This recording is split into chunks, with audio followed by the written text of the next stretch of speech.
Velkommen. Mit navn er Helle Bresson. Jeg er spirituel life coach, forfatter og uddannet engleterapeut af ATP af Doreen Virtue i Californien, hvor jeg har boet i 12 år.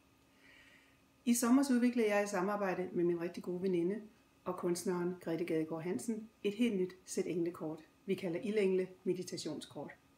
Ideen til kortene kom af, at jeg var hjemme og besøgte Grete i sommer, hvor hun sad og malede nogle helt fantastiske, søde små billeder med masser af engle på.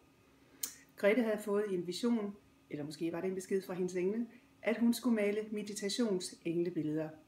Vi synes begge to billederne er fantastisk smukke med den mørke baggrund, der ligesom inviterer til refleksion, meditation og bare nyde de glade billeder og lade dem stå for sig selv. Billedet synes vi ligesom kommer ud til den, der sidder med det.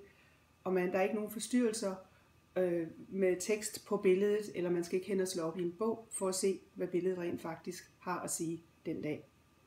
Vi blev enige om at lave et sæt englekort, som vi så kaldte Ildengle meditationskort, fordi vi synes, der var utrolig mange passioner og rigtig dejlige, stærke farver i kortene.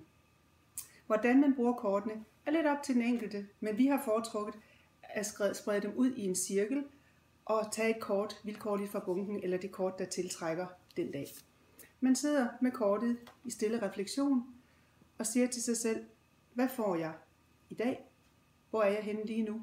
Og hvad er det, jeg synes, det her billede eller kort giver mig af beskeder fra mine engle, eller måske bare egen intuition, man tuner ind til.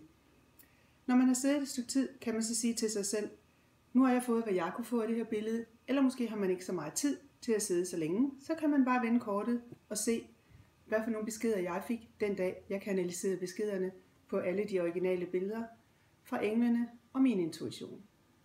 Man kan også, som med de traditionelle englekort, tage for eksempel 3 kort og kalde det fortid, nutid og fremtid. Så bliver det en længere meditation eller en længere reading, men det er op til den enkelte.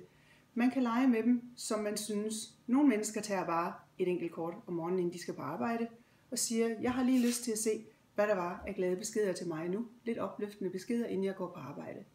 Andre tager et kort, når de går i seng om aftenen, for at få nogle dejlige drømme og vågne op næste dag med nogle beskeder, de kan bruge. Det behøver ikke at være dybere end som så at bruge kortene. Og vi har haft det rigtig sjovt på mine workshops rundt i landet med dem, så man kan bare bruge dem, som man synes nu passer en bedst. Sådan var det, og dybere behøver det ikke at være, som jeg sagde før. Tak fordi I lyttede med, og tak for nu.